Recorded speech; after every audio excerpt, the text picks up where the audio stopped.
What's up, everybody? Welcome back to the show. My name is Adam. I'm your host. This is the Hobby Hotline episode 317. I am the host today here with Uncle Rich Klein and Dr. James Beckett. Hope everybody out there in the chat is having a great week. Hope you are liking and subscribing on the video here on Bench Clear Media. Shout out to them for hosting the show every Saturday. I'll go around the horn here. So, Rich, how are you doing this week? Hey, it's a great day to be here. I appreciate that. And episode 317, if this was a batting average in the National League, you would be leading the league in batting right now. That's right. Dr. Beckett, how about you? How are you? How's your week been? Doing great. No, I agree with Rich. Awesome. Want to give What's my line to say I agree with you, Jim? Okay. You know, I always use the Mickey Mantle line and the Estes Kaffa for antitrust thing in baseball. Casey Stengel went on a 5-minute rant, just did a 5-minute tour, and at the end of it, they asked Mickey Mantle if he had any question, and he just said, "My views are about the same as Casey's." Want to give a quick shout out to everybody leaving some comments in the chat here. We got somebody watching in Hawaii. We got Mad City Brew in Wisconsin. We got Collector Dream. We got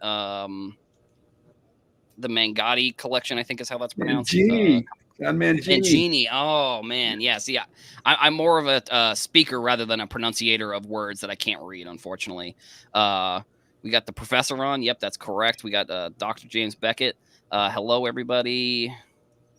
All these hellos. Shout out to everybody in the chat. Like I said, one of my favorite things to do here on the show is to get everybody's location. Well, not to be federal or seem like I'm trying to investigate anybody, but I'd like to see where everybody's watching from. So if you let us know where you're watching from, we'd greatly appreciate that. Always love getting some feedback in the chat there.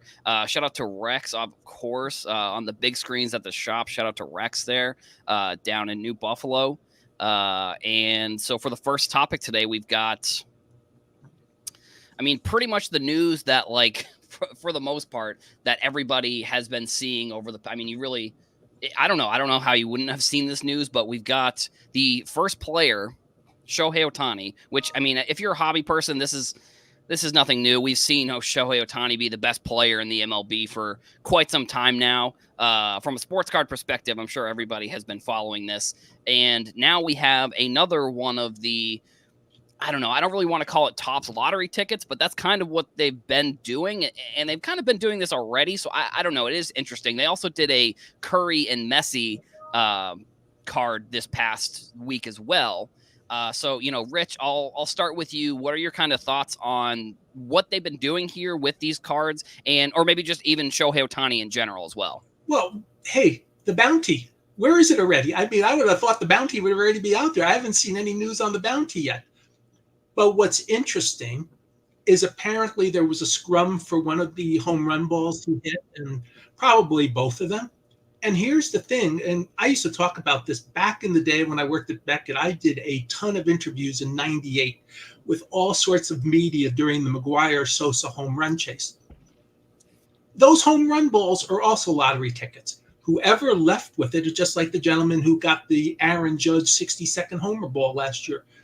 That's a ticket. That's a lottery ticket. You buy a seat. You buy your seat, and you hope that you're in a position to catch the baseball, and then cash it in. So this is actually a double lottery ticket: the lottery ticket for the home run ball, and the lottery ticket for this card. And it's too early, to know, because they've obviously probably not shipped them out yet. I think there's a week usually, or a day. It depends when. So they're probably not shipped out yet. So I'm just curious when the bounties begin. And I'm also curious because the gentleman walked out with the baseball from the Dodgers game, when the bounty begins on that as well. Yeah. And Ohtani, it's how many more records?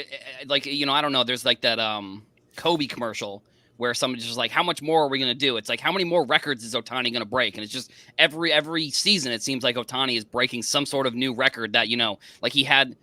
I think it was either last season or the season before, he broke a record that was held by Babe Ruth in the 20s of being the only player to hit a certain amount of home runs and getting a certain amount of strikeouts within a season. So Ohtani is just he's such a phenomenon right now. And, Dr. Beckett, I'll ask you a question here.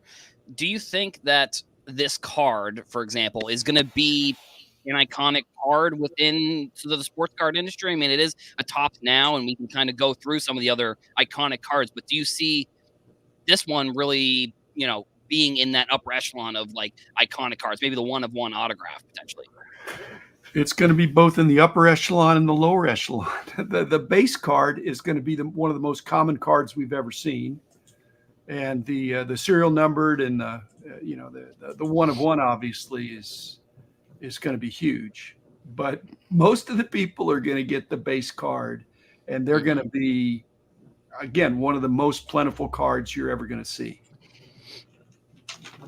Definitely. And so do you think that this card is actually going to perform that like the triple LeBron Steph Curry card, like in terms of how many are printed potentially? Or like, do you see this as kind of diminishing returns almost for Topps, where it's like, sure, they're making a couple $1 million potentially, but it's like the more they keep doing this, the more the gimmick sort of is going to wear off?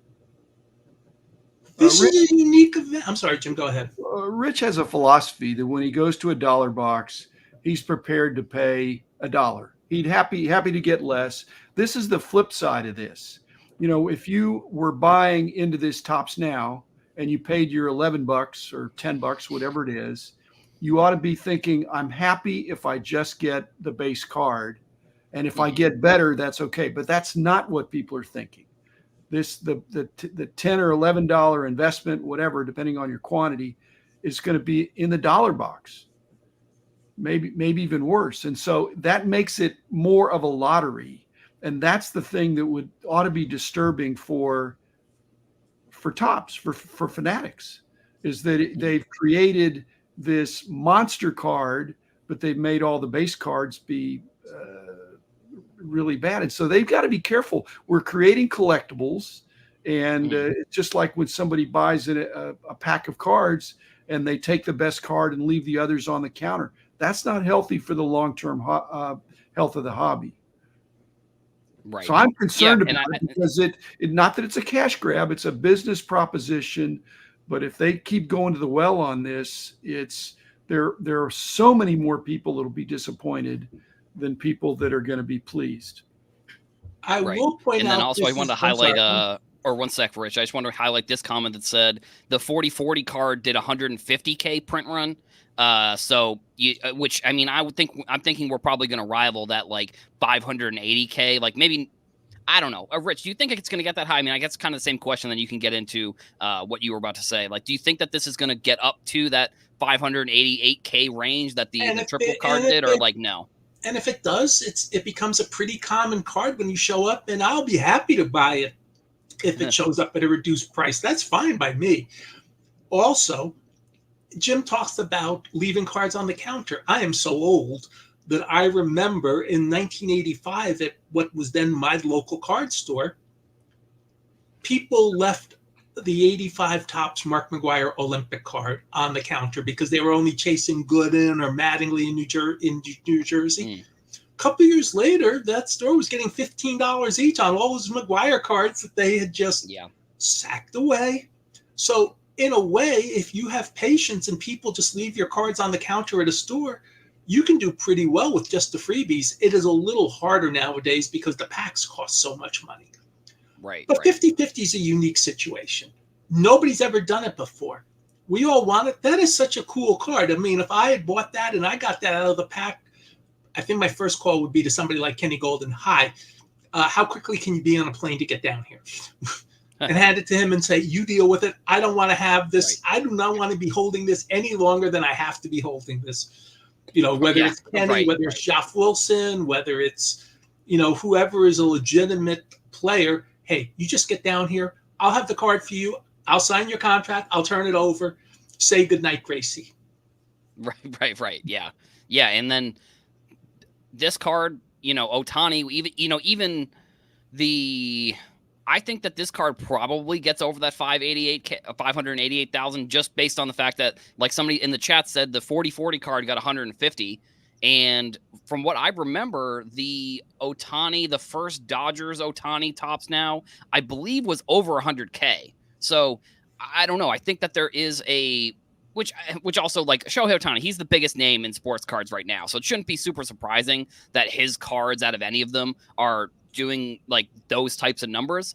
But overall, I just think it's a card that, it may end up in those like 50-cent quarter boxes eventually one day, but I do think it's also a moment in time that people are gonna reminisce over within sports cards, because I think it's a moment that has changed kind of the landscape of the Tops Now concept. Like, they have been doing the lower number parallels and the autographs, but it seems like now, for some reason, I don't know if it's because they're the specific moments that they're choosing.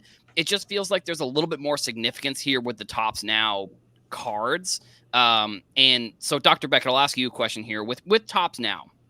When the concept of the print on demand first started, I'm interested to hear from your perspective, like, was there even any hype around when Tops Now or when these print on demand cards got started? Or was it just like people thought it was just another idea and now we're kind of at where we're at with the concept itself? All these direct to consumer marketing approaches have had some merit, because you just you print the cards and it's a much higher price point usually.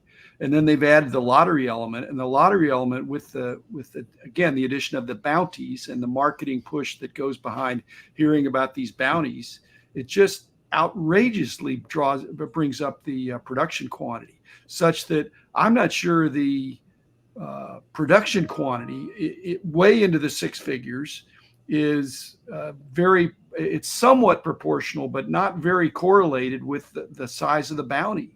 The size of the bounty has to do with the intrigue of the moment and the historicity of the moment, and the coolness of the player, the subject, or the combination. So Topps is laughing all the way to the bank, but again, if they've got to be careful not to kill the golden goose. Right, correct. That's kind of what I'm thinking as well. Like, like I was saying before, like, at what point are they just going to see diminishing returns? Like, at what point? I mean, I don't know if there'll ever be a point within the sports card industry where a company loses money on any type of product. But I don't know. You have to figure that at one point they're going to try and come out with one of these cards, and it's just going to flop. Like, no one's going to care. Which, I mean, if I'm going to be honest, like, a lot of the Tops Now, the other Tops Now stuff, that's sort of what it was. Like, it just, I personally like Tops Now a lot. Dr. Beckett says that he listens to the podcast I do on Hobby News Daily, and you'll probably, if you listen to that podcast, you heard me talk at length about how much I like Tops Now cards. So for me, this is, I think that they've really, I don't even think they've necessarily struck gold with this card, because they've been doing this. So it's like, it's really, I think it shows the importance of players versus the actual product. Like, when you have a player, and I think it's just same as just the market in general, like, the rookies are the chase cards, like the rookie cards are the ones that people really care about. And this isn't necessarily a chase card, I guess, but it's also the player that you're selling. Sorry, the player is what the hype is around, not necessarily that it's a Tops Now card. So I'll ask you, Rich, do you have any last thoughts here? We do have another topic kind of close to this that I'm going to move on to. But about one, Bobby Witt Jr. just set a record. It's his second 30-30 season. He's the youngest player ever to have two 30-30 seasons. He plays shortstop. Ohtani was a DH. I can make an argument right now that Bobby Witt Jr. is the best player in baseball. Mm-hmm. If there's a signed Bobby Witt Jr. card, it's probably from a Tops Now, if they have done such a thing, it's probably flying under the radar, so to speak. That might be a better play to buy the Bobby Witt cards than the heavily produced Shohei Ohtani card. Again, that, always be counterintuitive. As Jim says, low demand, low supply. Well, that's going to have a lower supply. It may not be lower demand, but it'll definitely lower supply. The other thing, and I've always used to say this, the end game for a lot of these companies is direct to consumer. Right. And Topps is doing a lot of that. They're also doing a great job getting people, like with the promo last week about the Hobby Rip Night, Hobby Rip Day, of people into their stores. Mm-hmm. So they're doing both. And we've always talked about 10xing the hobby. Well, if you can expand both the stores and the direct to consumer, you're on your way to a 10x. And by doing more than just baseballs, you talked about Messi and Curry and all these people, you're on your way to your 10x. And that's great marketing. However, on these Tops Now cards, are we really getting 10 times as many buyers? Or are the current buyers buying 10 times as many cards? Right. Because they're I think getting the that's kind of, quantity discount. And that's the scary thing. That was the junk wax era. You had people setting aside bricks, 100 counts of right. certain players thinking, but everybody was doing it. So this is dangerous territory. It's dangerous. We have a collection. This is not a counts. There were commodity. people with 1,600 counts. Yes. Right. And then so the other topic actually that's kind of similar. I mean, I would consider this I would consider this on the same par. I think a lot of the takes will be very similar. The 1-of-1 non-autograph for the Steph Curry, LeBron James, Kevin Durant card has been sent to Golden, and there was a $25,000 bounty on the card. I think it might have been Jeff Wilson that put in the bounty. I think it's an interesting topic, actually, that, Rich, I'll start with you. What are kind of your thoughts on just the bounties in general? Because I think that's something that we, along with the, changing of landscape with the lottery ticket per se, aspect of these cards, like now we're seeing bounties that if you want to, for example, like that one bounty for the autograph started at like 150,000 and then someone went up to 500,000. So it's like, what are your kind of thoughts overall on the bounty concept within sports cards, and is it good, is it bad? Like, kind of what are you thinking about it? I'll go back to 1998. The lottery ticket was getting some of those historic home run balls. McGwire's 60-second home run ball ended up, instead of in the seats, in the bullpen, and the groundskeeper handed it back to McGwire. He got something out of it, but not the $3 million the guy who got home run number 70 or whatever it was, the final home run, got when Todd McFarlane wanted to make a play. He's a legitimate collector. So there was a lottery then. It really was interest, but it was a lottery open to everybody, so to speak. This is also a lottery open to everybody, and I don't have a problem with that. And it becomes an individual decision, but it would change my life if I pulled the signed 1-on-1 card. It would also help my life if I had pulled the 1-on-1 unsigned card, and I'm okay with that. Hey, you buy a lottery ticket and you win something, it's a good feeling, but then you have to, then you realize if you're really smart, you have to plan, create a trust, or create something to deal with the added wealth. I mean, if I pulled something 25K, yeah, okay, I'll take that. But if I pulled something for 500K, I would make sure I would talk to an accountant or a planner and say, all right, I'm getting this one-time fiduciary insane amount of money in. How do I deal with it? Yep, right, totally. And I think that's also a good point. It's just like, for me, when I was first getting back into cards, I didn't really think of the implications of like buying and selling. So if you are, if you're listening to the show and you're a new person to sports cards, tracking everything and just, having a good relationship with your tax person is actually probably a good idea. Just, even actually not even just a sports card, just in general, because they'll be able to help you out when it comes down to tax season. So, Dr. Becker, I'll switch it over to you here. These cards are not coming out of any packs.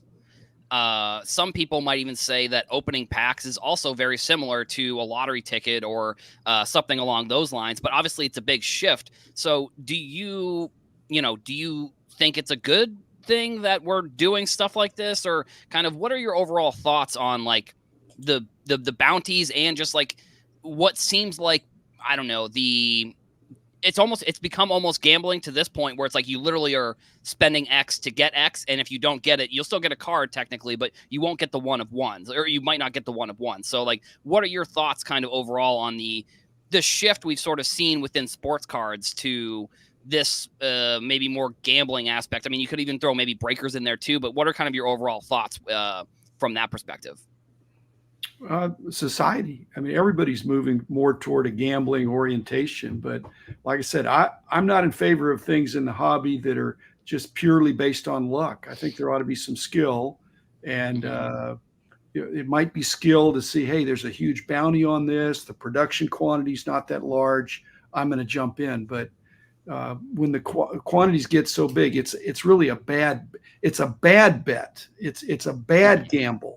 And so that's all I'm speaking against. And so people, but what has to happen is there have to be enough of these where people, where the bounty is reneged, or the person doesn't take the bounty and they puts it on Heritage or Golden or anybody, and it goes for less than the bounty, which is possible, so that people can realize, hey, you've got to put some analysis to this, because there's no sure thing. In fact, it's like I said, it's a bad bet. It's a bad gamble to pay $10 to get a 1 in a zillion chance to make $1 million. Right. So I think, again, eventually people wise up to what is a good deal or a bad deal. When the price of wax gets up too high, then people go to breaking. But then sooner or later they say, wait a minute, if the price of wax is too high, even breaking it, if the secondary market prices don't support what I get, even if I get my favorite team. Right. Yeah, exactly. It's moving in that direction toward more of a gambling element, more of a chance element. And like I said, I stand for to me, an enduring hobby has a knowledge component, has a skill component. And I hope that, when you open a pack, you don't know what you're going to get. Right. And then, so Rich, I'll ask you this question. For these types of cards, obviously from a money perspective, it doesn't really make sense to limit the amount that people can order. But like, do you think that adding some sort of cap to how many of these can be purchased, like if 500K, let's say that's the cap, do you think that would be a good idea for Topps? Or, well, actually, no, it wouldn't be a good idea for Topps, because if they can sell 600K, they obviously want to sell 600K. But do you think it would be better, I don't know, for the industry or for people who want to buy this card, if they know that there's going to be a cap on the cards? Well, sometimes offers are made max. You can order up to 10, up to 20. If that's where you're going from and the company's okay with that, I'm fine with it. That is their decision, not our decision. You can also make an individual decision as to how many you want to buy. Whether you want to buy one, whether you want to buy 100, that is your decision. And if the card company says, I want this to go wider, wide and narrow instead of, I may be phrased like you sometimes have trouble saying it too on your, but you want to go wide and not so deep, or do you want to go more deep? Then that's up to them. If they don't want somebody buying 1,000 and they say your limit is 100, that's great. Your limit is 25, that's great. But that's the company's decision. Your personal decision is a different subject. And here's the other reason why I don't think that's a good idea. I'm a store owner. And let's say there are discounts for buying more. I offer them to my customers. I send them out to my mailing list. Hey, if you get me the money, I will send you, we will buy in group a couple hundred. Your price gets lowered because my price is lowered. And you're doing an aggregation.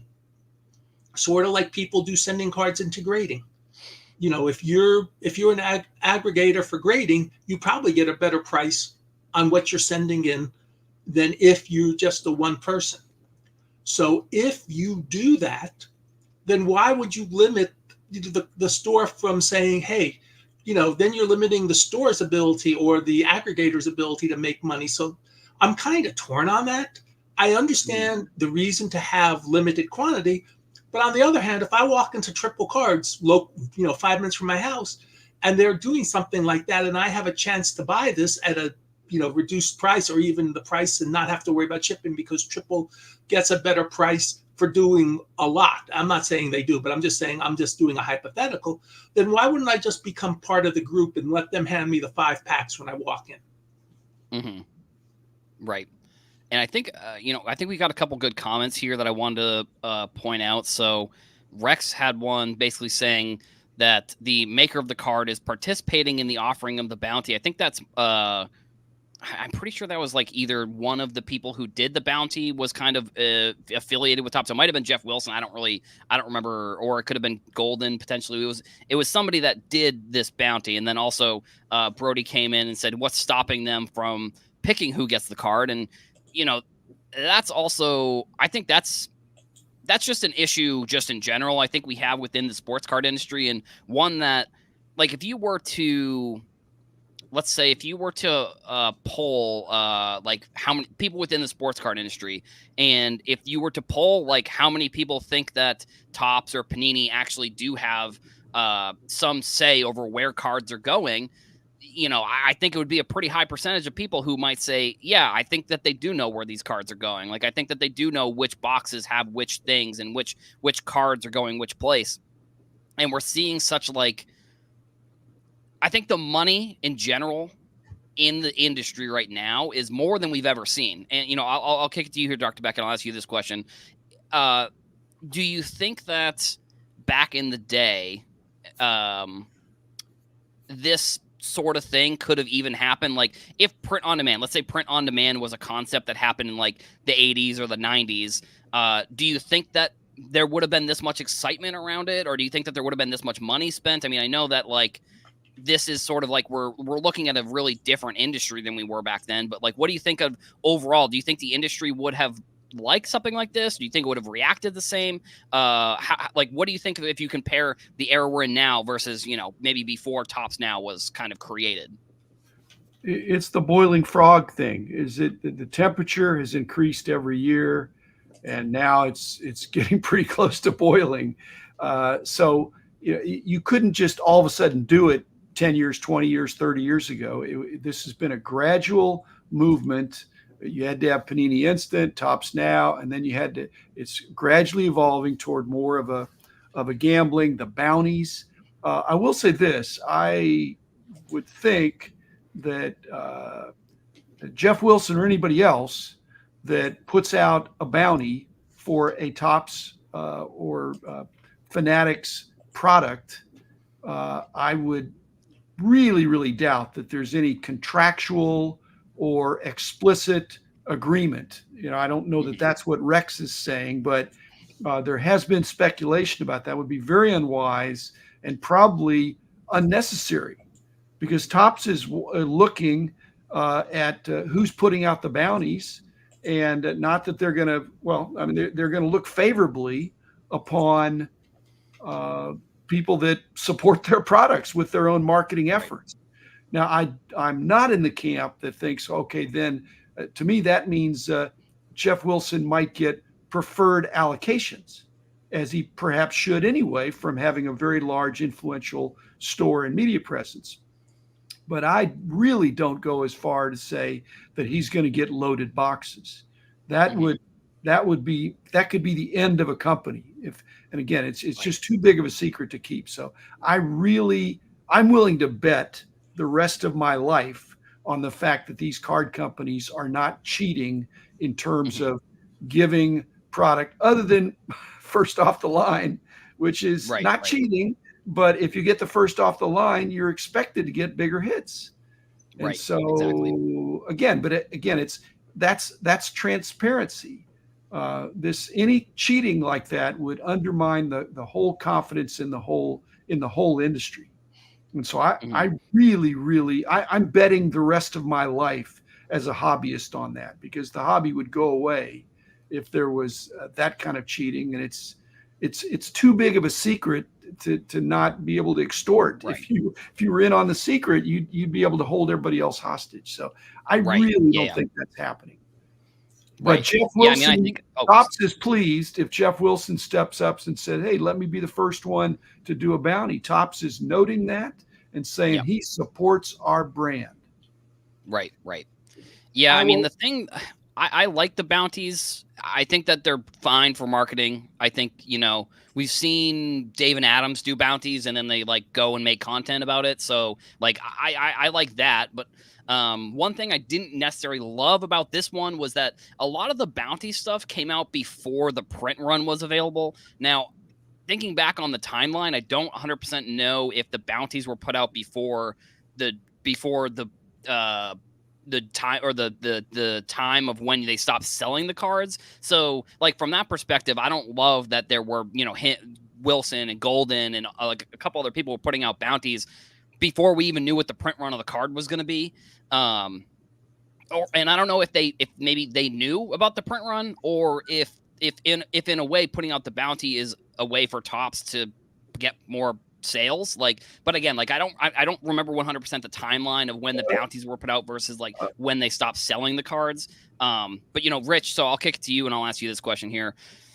Do you think that they should continue with this type of product release, the way that they're releasing it with like a one of one, which I also think that it, the print runs also have to do with like, it's a Curry, LeBron, Steph, KD card. It's a Steph Curry or Steph Curry Messi card, or it's a Shohei Ohtani. Some of the biggest names in sports. So like to say that the players are the ones pulling these numbers would make a lot of sense. So for you, Rich, I'll ask you this: what do you think that they should keep going with this kind of concept, or do you think it's like maybe they should see if they can slow things down? Because they did the one and now they've done two already since this. It's really kind of crazy. So I'll ask you that question there. Well, I think Dr. Beckett pointed out that there were parallels. If they've done one of one parallels of every Topps Now card, you can presume they're going to do a one of one of this too.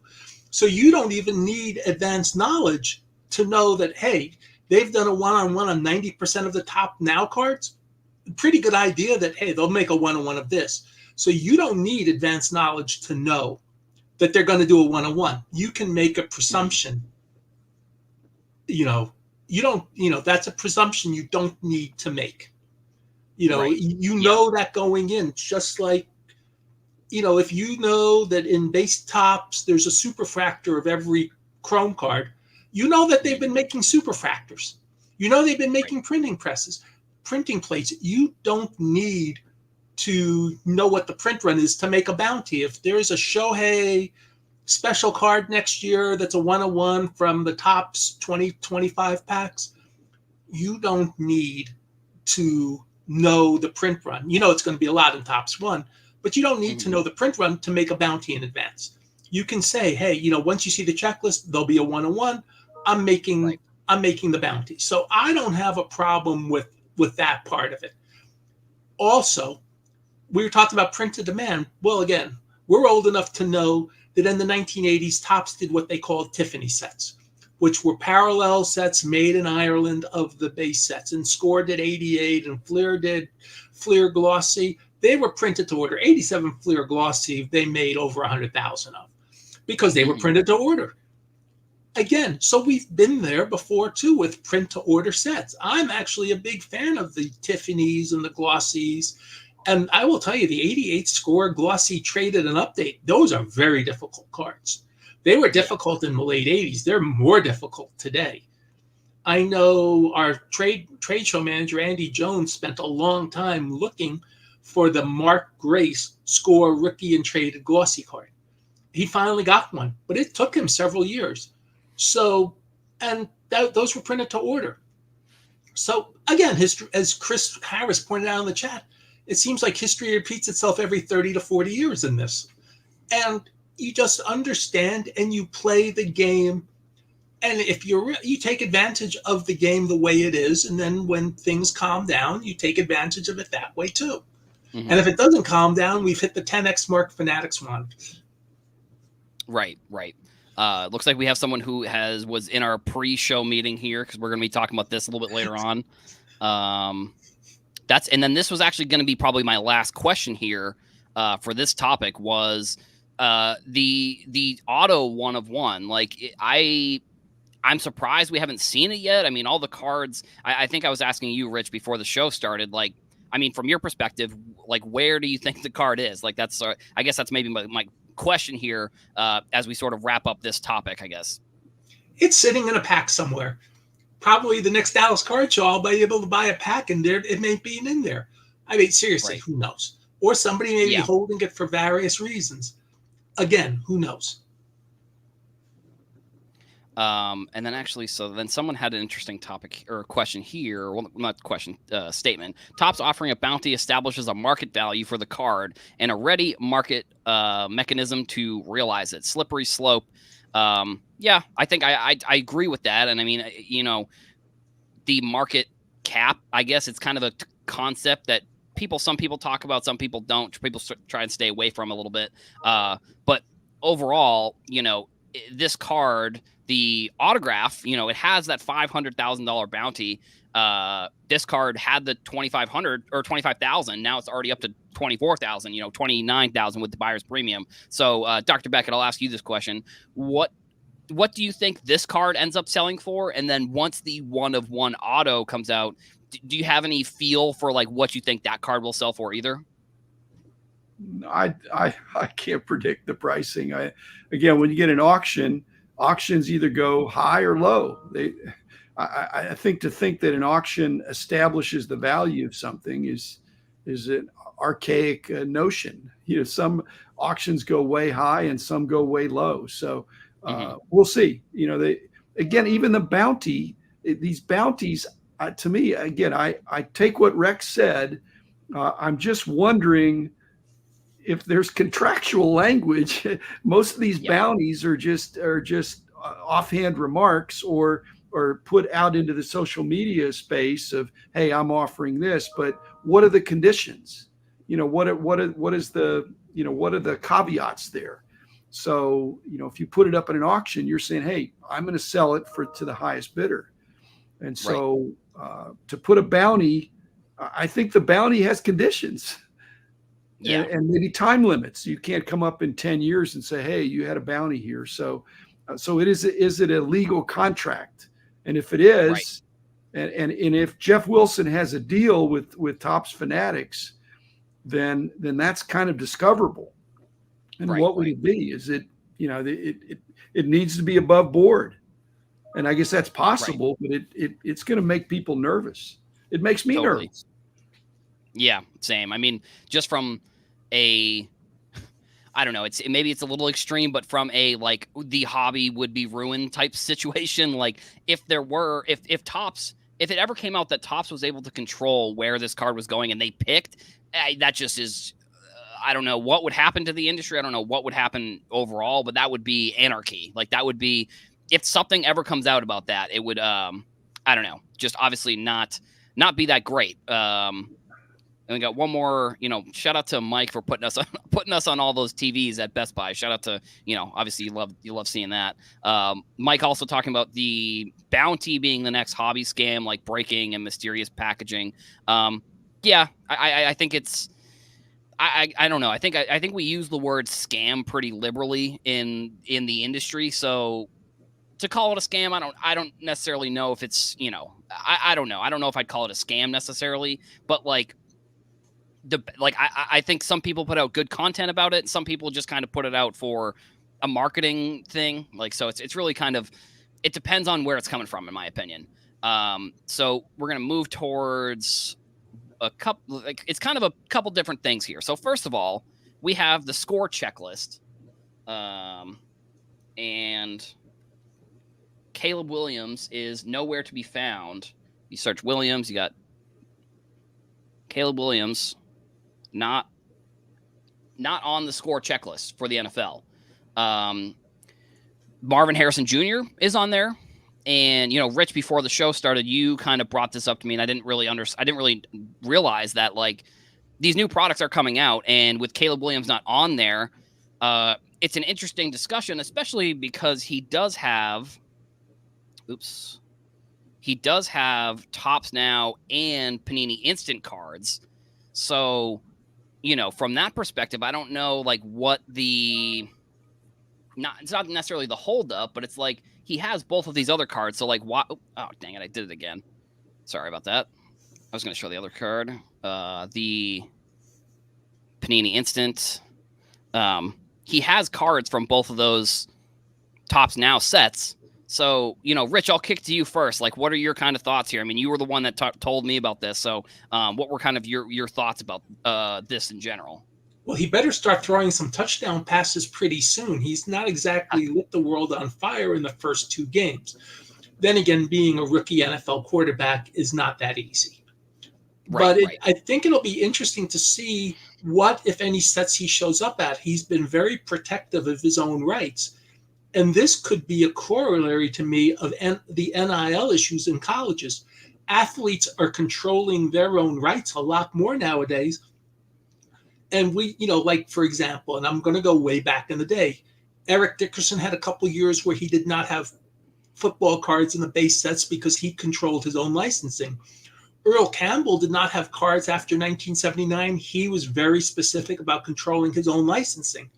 There is nothing wrong with a player controlling their own licensing.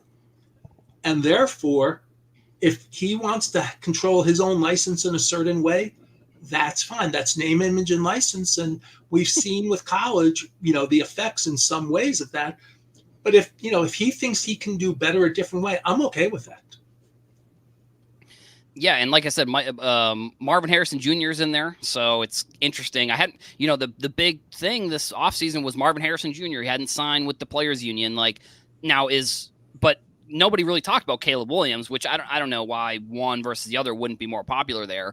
But so, Dr. Beckett, I'll ask you this question: in the past, whether it's basketball or football, because baseball, I don't think this really happens, but with basketball or football, have you seen players in their rookie season decide not to be in products? Like, is that something you've ever seen before? Like, it's interesting to me that we're kind of seeing more of it now because, like Rich was saying with the NIL. So, like, have you seen that in the past where a player is like, I don't want to be in the product, or, they're protecting their image and likeness, I suppose. Have you seen something like that ever? Well, Rich already mentioned some things, and what the end result of that was the player wasn't on any cards for a few years. Now we've got still with Panini and Topps, they'll be on one but not the other, perhaps, or they can be on one. The other one has their autograph and memorabilia rights, and so we're not getting shut out.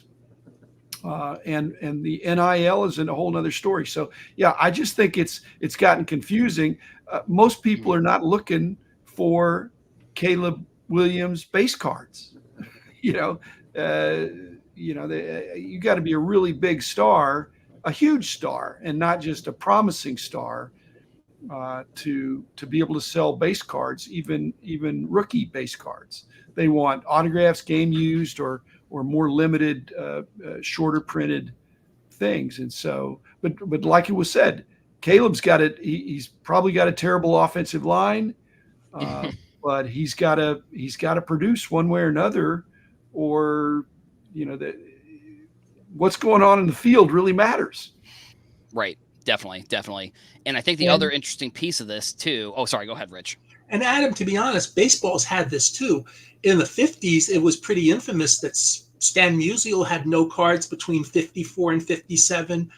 Mm-hmm. Ted Williams had the 54 Bowman that got pulled, and he doesn't have any cards between 52 and 53 and 57, other than the Bowman card that got pulled in 54. Actually, he had 54 Topps, but then he has, there's the Ted Williams conundrum that pops in for a couple years. Mm-hmm. And then, so there's always something. And then in the 70s, Rusty Staub, who was a pretty good player, had no cards in 71 and 72. Rick Reichard. And in the 80s, Kevin McReynolds doesn't have a Topps card until 80. He's got Donruss and Flair, but he doesn't have a Topps card until 87 Topps traded. And I believe there's a couple other people. So it does happen even in baseball into the 80s. Mm-hmm. So yeah, so you can't exclude baseball. Baseball's been there too. So right. It becomes an individual choice. And I didn't mean to interrupt you there, and I'm sorry, but I wanted to point out totally that baseball has had the same issues. And yes, and people would, at least for the first Caleb Williams, at least to start the season, they would want his base cards. As I said, if the offensive line is bad and the team's not good, maybe then they'll stop. But at least you want to go be part of the hype. There may be no hype by the time a Caleb Williams rookie card comes out. Right. Yeah. And I don't know. I mean, maybe this is obviously speculation, but maybe Caleb Williams knows the industry maybe a little bit better than some other athletes. So like maybe he's like, I don't want to be in score. I want to only be in a certain amount of products. And I don't know if that changes the industry really, but if players, because like that was sort of the thing, like with the generation of players that are coming up now, they know how to use social media, they know how to use the internet. I would feel like they're probably pretty aware of some of the other big rookie cards that have sold. And I don't know if they have a agent or whatever that's in the industry, but that one that could say, hey, we don't want to be in score because we know that score is worthless, or not worthless because obviously, people buy it. But like, I don't know. Overall, I just think maybe somebody is in his ear being like, we need to be in exclusive products. Like we don't want to be in all the products maybe. And I don't know if that's going to change the landscape of the industry if players can just pick and choose which products they're in. I don't know. I guess we'll see. But the other kind of piece of this that I wanted to bring up here is that there was some reporting this week that the Topps Now card. So, I mean, I guess we can just because we were talking about Caleb Williams, I'll pull that card up. That a lot of the Topps Now cards that they're coming out with are images from college, which I don't know, in a way to me kind of diminishes the point of Topps Now. I mean, yeah, like I've said in the past, I like Topps Now, and I've done a lot of research on it. So like for me, I don't love that they went this way or deciding to go this way. It's probably like a licensing thing if I had to guess. Brody actually brought up a point, said there's a mystery redemption and people think it's Williams. So the thing that I just said about Williams deciding not to be in a product, that might not be real. That might be, he might be in this product like as a mystery redemption or something like that. But so, Topps has used Photoshop, not like, I don't think like this necessarily, like with the non-licensed stuff, they obviously have to use Photoshop to get those logos off. And I'm a big fan of the photos that they are using. Like this photo, for example, you can see that you wouldn't really be able to see the logo, which would be up here, and then maybe the logo across the chest is photoshopped out. But so, Dr. Beckett, I'll start with you. What are kind of your overall thoughts on the choice here that Topps is using college cards for the Topps Now debut pro cards? Photoshopping, and that's been going on for a long time. Again, the card companies are out to make money, and they've got a certain expense of photoshopping an existing photo or going out and getting a fresh photo. And for Topps Now and other things that are more instant, they're going to be expedient. And they're guys, when we talk about 10xing the hobby, when we 10x the hobby, it's going to be even a smaller percentage of the people that are going to care about whether a photo was reused. I mean, the main new collector just says, "Hey, I got a new card here," and they're not going to do the photo matching. It's only the purists, right. The advanced collectors, the super serious collectors, and so I think it'll blow over. I mean, it's not going to devalue the card. I'm not interested in that because it's a reused photo. That happens a lot, and it has for a long time. Let me just point out that Photoshopping has been around since the year of the flood. The greatest photo that most people consider from 53 Bowman, the Pee Wee Reese jumping in the air photo, is from a 1947 magazine. Photoshopping, there's nothing new to Photoshopping. It's not a big deal. I hate to, Jim, this is where I'll use the Estes Kafa for Mickey Mantle line. My views are exactly the same as Jim's. Yeah. And so, Rich, I'll ask you this question. So you don't think it matters necessarily that these cards are supposed to kind of commemorate a moment of these players on the field, but they're not using an image of the player during the actual game that they're supposed to be promoting? Like you don't, so Rich, you don't think that's like a big deal or anything? Like that's kind of where, because I obviously, from being a graphic designer, the Photoshop stuff, like, you can go back to like what it was. Even just there was like an, who was it? Giancarlo Stanton, when he first started playing for the Yankees in whatever year that he got traded, there was an image of him in a the Marlins uniform, and then they used the same exact image and just photoshopped him into a Yankees uniform in 2 different products. So obviously that's different, but like for these ones, they're commemorating a moment in these players' careers, like, but they're not using an actual image from the game. Like, do you see any problem there, or is it kind of just like what it's really not that big of a deal? Like Jim was saying, like some people might notice, but the majority of people aren't really going to care.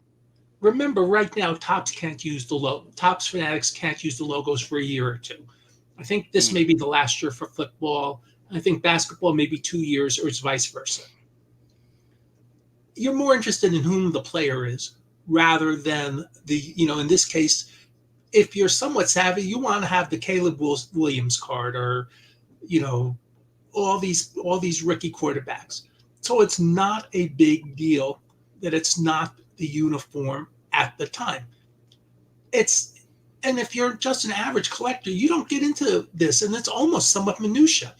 I mean, look at some of these baseball cards from the 70s where they airbrush out it's obvious it's a Yankees jersey, and he's been traded to the Cleveland Indians, and you still see the pinstripes. I mean, nobody really worries about it. I mean, 68 Topps Earl Grove football card. He's obviously wearing a Green Bay Packers uniform. It's a Pittsburgh Steelers card. It's not a big deal that they're using the Green Bay Packers. Should they have airbrushed it out? Sure. Is it a big deal? If you're a Steelers collector of the 60s, you're still buying that card. So I don't really have an issue. Mm-hmm. Well, it might be easier.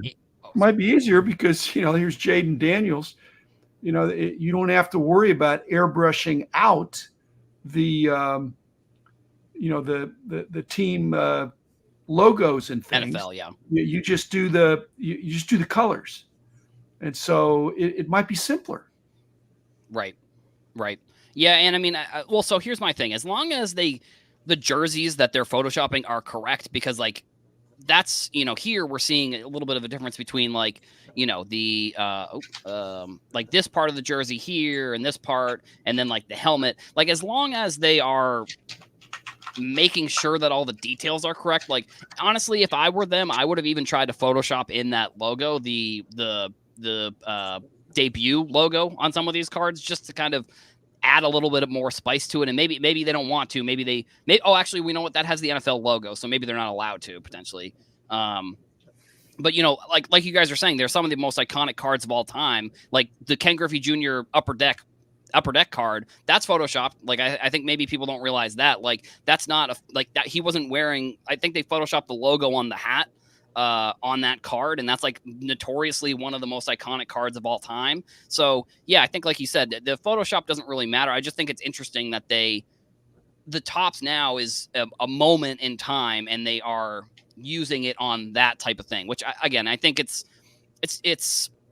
I think it was either Rich or Dr. Beckett used the word minutia. I think that is kind of what it is there. Like it's kind of looking into details that are, I don't know, important, but also kind of just like, I don't think people are going to know. It's similar to the 1-of-1 Wembanyama card was also pulled, and that I kind of put together an article for SI, and I was like, are people even going to know that card is unlicensed in 20 years from now? And it's maybe similar to this. Like, I wonder if people are going to look back at some of those things. And so, Rich, I'll ask you this question, like looking back in time, are there any cards that you're like, that were Photoshopped, but and that deters you from buying it? Like, is that something that would deter you from buying a card? I think I've never even once considered whether a card was Photoshopped before I bought it or not.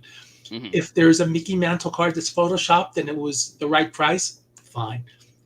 Ken Griffey Jr. 89 Upper Deck, you have a chance to buy it. Why would you care that the card is Photoshopped? It's an iconic card. Why would you care? Right. Guys, the brand and the player are way more important than the licensing status and the photo, not minutia, but I mean, it could even be a caricature of the player. And if it's the right player and it's a Topps card or even Panini or Upper Deck, a major card company puts out a card of a great player that's very popular, terrible photo, airbrushed photo, not fully licensed, there's still going to be significant demand for it. And 20 years later, it may not even matter, because we're moving in that direction more and more toward brand and player and away from full or partial licensing status. And now and again, they love it that we're talking about it.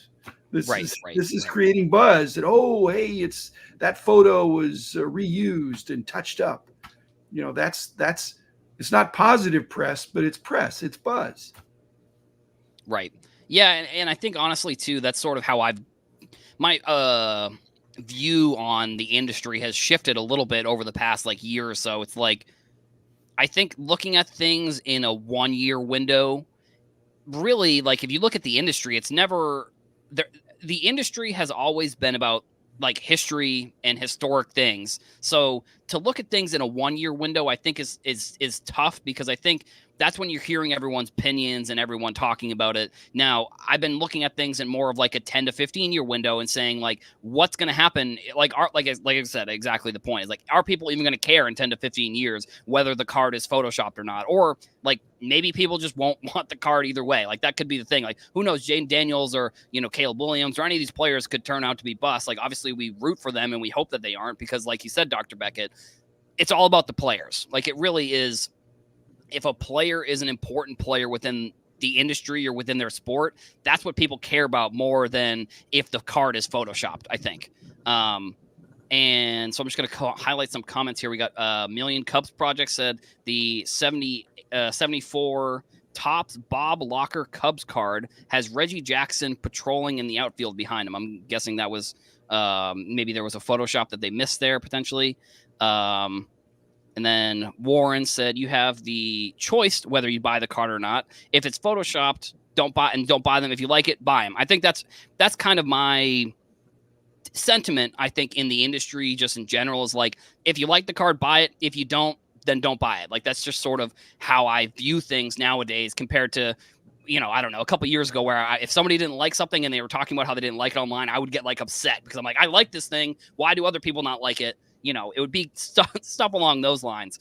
And we are kind of coming up on the top of the hour here. Wow, time really does fly when you're around such good historians like Rich and Dr. Beckett here. So Rich, I'll kick it to you. Do you have any final thoughts here for the episode as we wrap things up? Well, on licensed cards, if the price was right and you had the money, would you object to buying a T206 Honus Wagner card that was only not even supposedly player licensed? Would you object to buying a 72 Julius 73 Topps Julius Erving rookie? That's not licensed. Would you object to buying a 57 Topps Johnny Unitas rookie card? That's not licensed. Would you object to buying a 52 Topps Mantle? That's not licensed. So again, history tells us unlicensed cards really don't matter that much.